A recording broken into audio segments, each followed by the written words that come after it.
And welcome into this edition of Community in Action, the Community Action in Aroostook, Washington, and Hancock's monthly broadcast, helping to fill you in on information and news and information you can use about community action and our partner supports across the three counties. I'm Jason Parent with Community Action in Aroostook, Washington, and Hancock counties. Welcome into this, the edition for November 2025. We begin, first of all, with our news and information that you can use segment, and then thereafter, our feature conversation will be this month on the health insurance marketplace navigation. Community action agencies like Community Action in Aroostook, Washington, and Hancock counties across the state of Maine assist folks here in the month of November and December and into January with enrolling in the open marketplace for health insurance known as coverme.gov here in Maine. We're going to talk with two experts who are doing that statewide and right here in our counties in just a little bit. But before we do that, we're first going to get to the news and information that you can use again for the month of November 2025. And we begin with this. We are in partnership with Star 97.7 Community Action in Aroostook, Washington, and Hancock counties, hosting the Thaw to help to warm homes in Washington and Hancock counties Radiothon on Thursday, November 13th between 6 a.m. and 6 p.m. live on Star 97.7 in Ellsworth. That's smooth rock and roll, Star 97.7. This is the opportunity for community members like you out there to support your friends and neighbors in need for emergency fuel assistance in the month of November and beyond. This is going to be held again on Thursday, November 13th. If you would like to give, you can go to https://acap-me.org /thaw/ and you can see it right there. You can also use the QR code on your screen there to make a donation or go to the ACAP website for community action in Aroostook, Washington, and Hancock counties. All donations raised through the Star 97.7 partnership Thaw Warming Homes and Hearts telethon or radiothon, I should say, will be devoted to households in need in Washington and Hancock counties. So more to come on that as we get closer to that date. We also want to remind folks that applications are currently being accepted for the Home Energy Assistance Program. You can see the income guidelines there on your screen across the three counties. You can call us at 768-3053 to schedule an appointment. You can also go online and go to the link at energy@acap-me.org and or the ECOS Maine Housing Online portal to apply directly online. Now, please, using the income eligibility guidelines on the screen, do call us if you're close within those income eligibility guidelines for your household size, as there may be some deductions that we can help walk you through that may make it advantageous for you to apply for the program this season. But those are the income qualification guidelines there on your screen. We move on now to tell you that our final homebuyer education class taught by industry professionals, the HomeWorks Homebuyer Education course, will be held on Saturday, November 8th. It will be held virtually on that day for residents of Aroostook, Washington, and Hancock counties.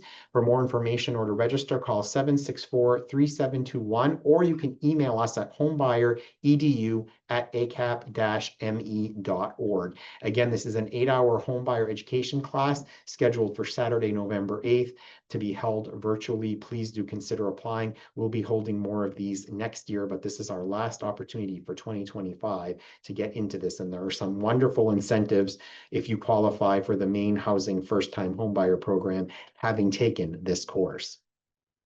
We also want to remind parents out there across the counties that the Triple P discussion groups for both parents of children 0 to 12 years old and parents of children and teens are being held. We have a session here on November 5th called Raising Resilient Children, and then Developing Good Bedtime Routines and Coping with Teenagers' Emotions are both happening on November 8th. You can see the age groups that are listed on your screen. The sessions will be held at the Mark and Emily Turner Memorial Library at 39 2nd Street here in Presque Isle. For more information or to sign up for these 90-minute groups that offer simple strategies you can start using right away, along with a space to share ideas and learn from other parents, you can call 764-3721 extension 116, or email Megan Willett directly at mwillett@acap-me.org.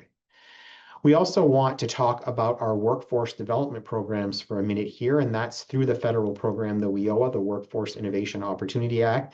It's designed to help youth, adults, and dislocated workers with barriers to employment to take away those barriers to employment and get them into high quality jobs and careers.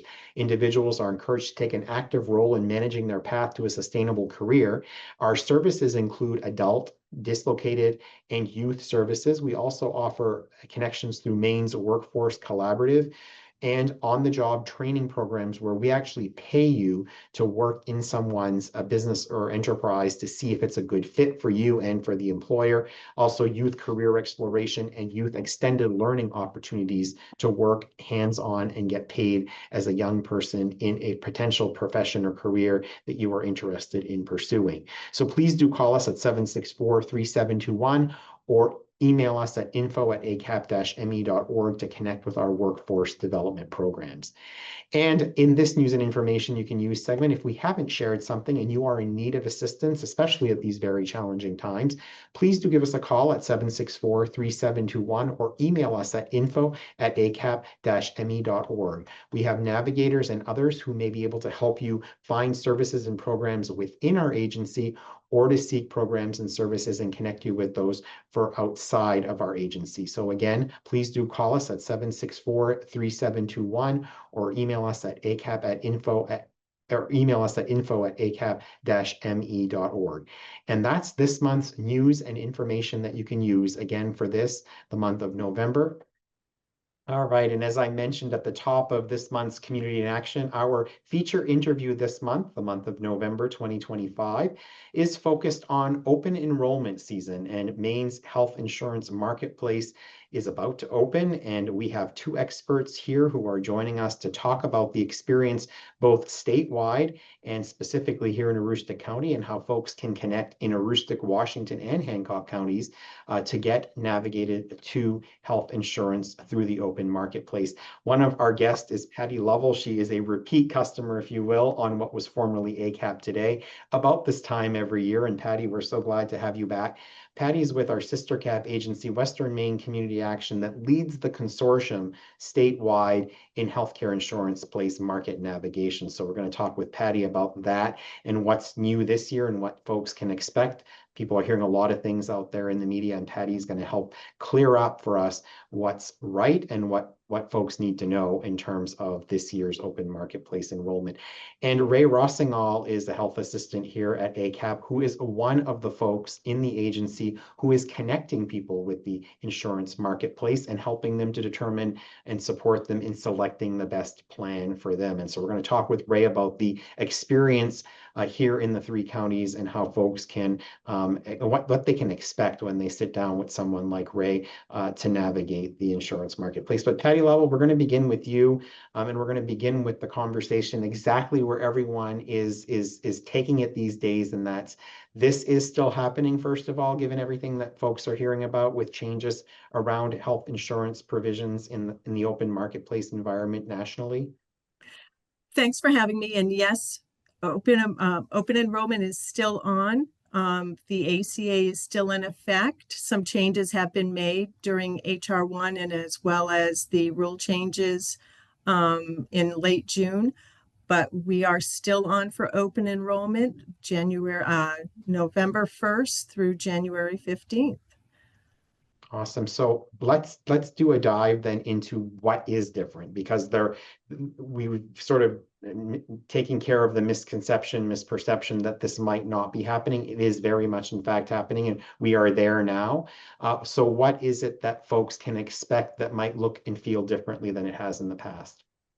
So one of the big changes, and this is part of the shutdown that's taking place at the federal level, is that the premium tax credits have changed. So in 2021, they were expanded to increase the amount of premium tax credits that people received, including over 400% federal poverty level.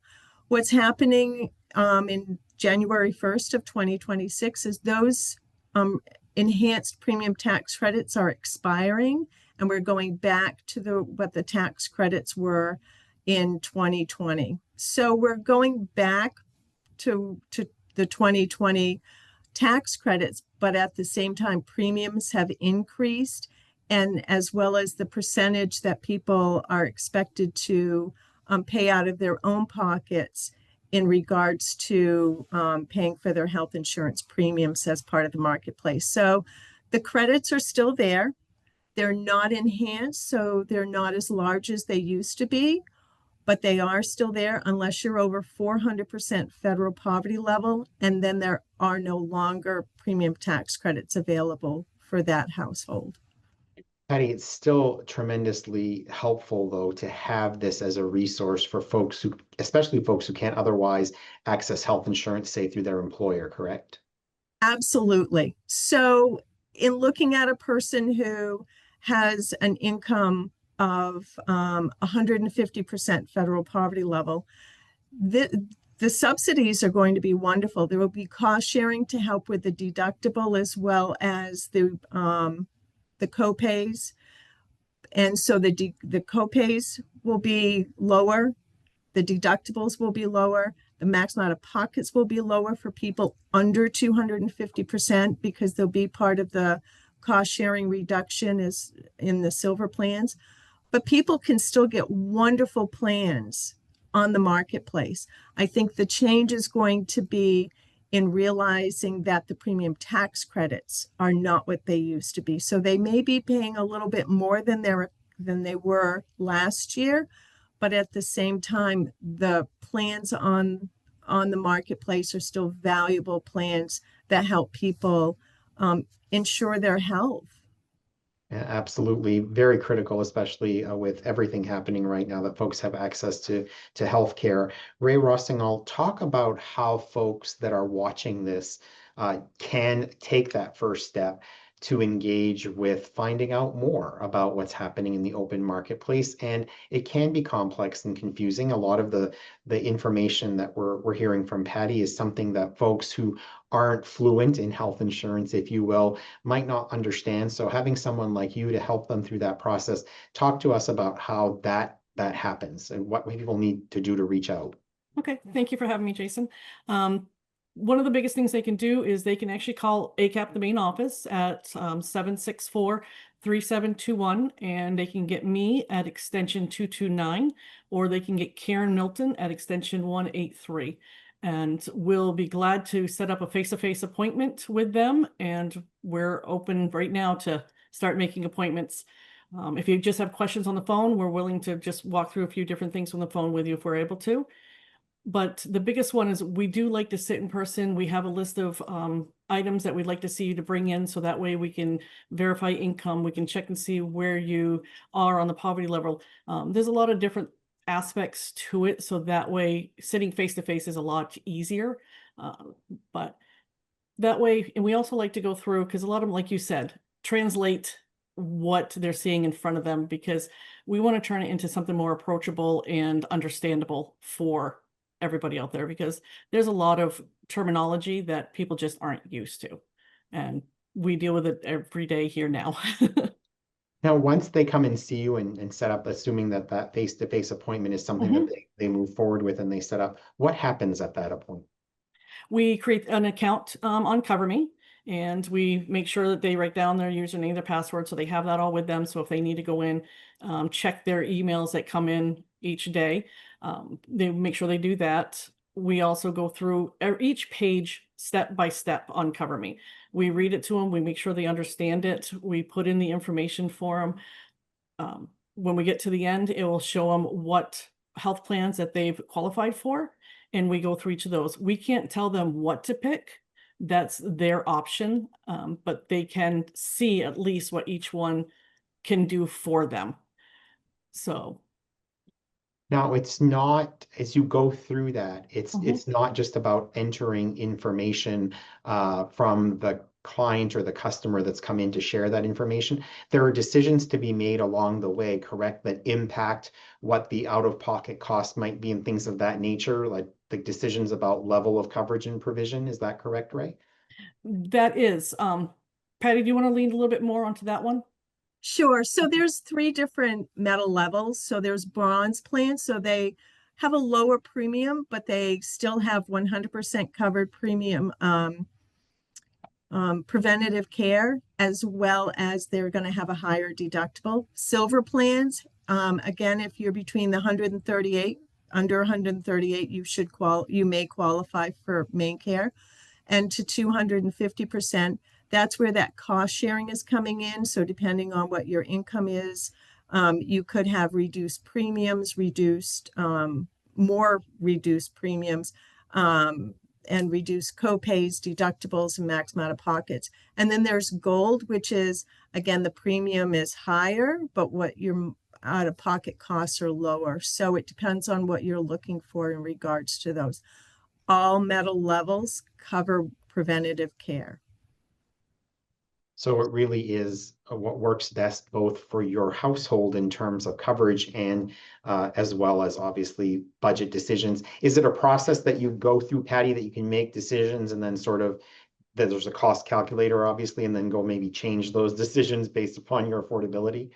So the great thing about CoverMe, if you go to coverme.gov, in there you'll see compare 2026 plans. If you go to that, it's very easy to compare plans. You're just putting in your zip code, what you estimate your 2026 income to be, the ages of the members of your household and whether they need coverage or not, and any medications you have, hospitals that you want to make sure are in network, and your any medical providers you have. And then it's going to show you the plans and whether those providers are covered by that plan, whether the medications that you're on are covered by the plan. And so that was what Ray meant by options. So you're going to look at this. So instead of seeing 55 plans, you're going to narrow that down, because you're not going to pick a plan that doesn't cover your provider. And you also want to make sure that your medications are covered. So you're going to look at plans that best meet your current needs and any needs that you anticipate in the near future. So let's say you're pregnant and you want to make sure that your providers are covered and the hospital where you're hoping to deliver is covered, and all of those are covered. So you may go with a plan that has a silver plan that has co-pays in it, versus a bronze plan that may require you to meet your deductible before it pays anything. So anticipating what coverage you'll need for the following year, maybe you have a pre-existing condition and want to make sure that your providers and medications are covered. So that estimator tool is wonderful in helping people narrow down a plan that best meets their needs. And you can do that without going in and making an application. That's great. So in terms of, this is the jumping period, right? November 1st through what, mid-January?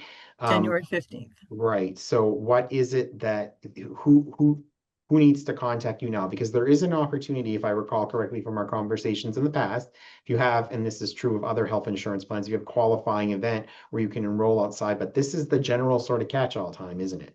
So this is the open enrollment period where people who qualify for CoverMe coverage, so your employer doesn't offer you health insurance, or it's unaffordable, or it's not a qualifying plan. This is the moment where you can go on to CoverMe and not have to verify that you don't have access to a special enrollment period, that you haven't recently lost coverage through an employer. So this is that open enrollment period. So if someone were to call me in May and say, so I think I'd like to have health insurance. I haven't had it all year. My employer doesn't offer it. And I think I should have health insurance. That's not a qualifying special enrollment period. But if you contact me November 15th and use that same sentence, I can help you enroll in health insurance through CoverMe. So when you this do is that, that moment. perfect. And when you do that in this period, in this November 15th through January 15th timeframe, also is dependent on when you start to be covered, right? Yes. So if you apply November 1st through December 15th, your coverage will start January 1st. If you enroll December 16th to January 15th, your coverage will start February 1st. But this is the moment to, if you've been thinking about getting health insurance, this is the moment to do it versus May. I dread those calls in May, and I get them every year. But this is the time to apply for health insurance. Just for clarity's sake, if a May call was to happen, what would be a trigger for a May call that would allow someone to enter into health insurance marketplace? What is what we consider a qualifying event? So qualifying event would be if they recently moved to Maine, if they moved to an area that doesn't cover the plan that they're currently on, if they got married and their partner had, their new spouse had health insurance within the last 60 days, if they added a baby to their world, either through adoption, foster, or birth, then that would qualify as a qualifying life event. If they did early retirement, they decided, I'm 62, summer's coming, summer's too short to work, this is my moment. They lose their health insurance through their employer or qualify for COBRA, but is very expensive. They would qualify for health insurance through Cover Me because it's a qualifying life event. They've lost qualifying health insurance. Well, Ray, let me turn back to you and sort of understand from you what the experience is like. You talked about what happens at the appointment, but what is the response and the reaction from households, individuals, families that you're working with as they go through this process and they do see a pathway forward to having health insurance, especially if they hadn't had it before or for a while? I think the biggest response will be relief. If they haven't had insurance for a long time and we get them through the whole process and they see that there is an affordable health insurance out there for them, you can just see the relief on their face that they can go to a doctor now, they can get seen, they can get that medication that they know they should have been taking all this time. So I think the biggest one is relief, happiness, knowing that now their children are going to be covered. They can get them to a dentist, they can get them to a doctor, get them vision, get their sight fixed. A lot of different emotions go through it. And I'm sure you also hear stories as folks are coming into this that probably large bills as a result of engagement with health insurance maybe are drivers to coming in for this coverage. I'm sure that people, we talk about medical debt in this country altogether too often because of the cost of healthcare. So I'm sure you've heard stories from households of just, accumulating debt because of medical payments that this would hopefully help avoid moving forward. Yeah, last year, I remember that I was sitting in with my trainer at the time, and the biggest one I heard was, I now am on this medication. I never had health insurance. I'm paying out of pocket. And they showed us the bills, and it was just, I couldn't even believe how much a medication costs out of pocket, because luckily I've had insurance my entire life. So I've never been in that situation, but I was very empathetic with them. I could not believe what a medication would cost out of pocket. So they did qualify, and it's just, it was like tears of joy. And with everything right now, Ray, the cost of living, certainly every dollar, every cent counts. Every penny, yes. Indeed. Patty Lovell, what have we not talked about in our time together around this open enrollment period and the health insurance marketplace, coverme.gov here in Maine, that you want to make sure people know about and understand before we close this interview out? So there's a couple of things that I want to make sure people are aware of. One of the big changes that occurred in the HR 1 bill is that there's no longer tax credit caps on repaying premium tax credits that were received in excess of what they qualified for. So more than ever, starting in January of 2026, it's so important that you go into your application, make sure your income is up to date, your household is up to date. Maybe a child is no longer a dependent, but they're still listed as a dependent. Make sure your application is up to date, your income is up to date, and if your income changes throughout the year, make sure to update it because again, the IRS caps that were there in years past are no longer. So if somebody owes $1,000 in repayment of excessive premium tax credits that they received that they shouldn't have because their income changed and they didn't update their application, they would have to pay all of that back. So now more than ever, it's so important that people go in, update their application, and update it throughout the year to make sure that their income is accurate on their application. And also, the services that we provide are free of charge. We're not receiving a commission from the insurance plans. We're not going to pick a plan for you, but we are going to support you in making sure that the plan that you're looking at fits your needs, covers the medication that you're on, like Ray was just talking about, and making sure that people can use the plan that they've picked. So it's so important that you know that there is free, unbiased assistance available. Even if it's just over the phone and you want to figure out how to estimate your income for 2026 because you're self-employed, or you're looking at all these plans and are just confused on which one would meet your needs best. We can support you. You don't have to make an appointment for that. We'll talk to you over the phone and give you any guidance that we can.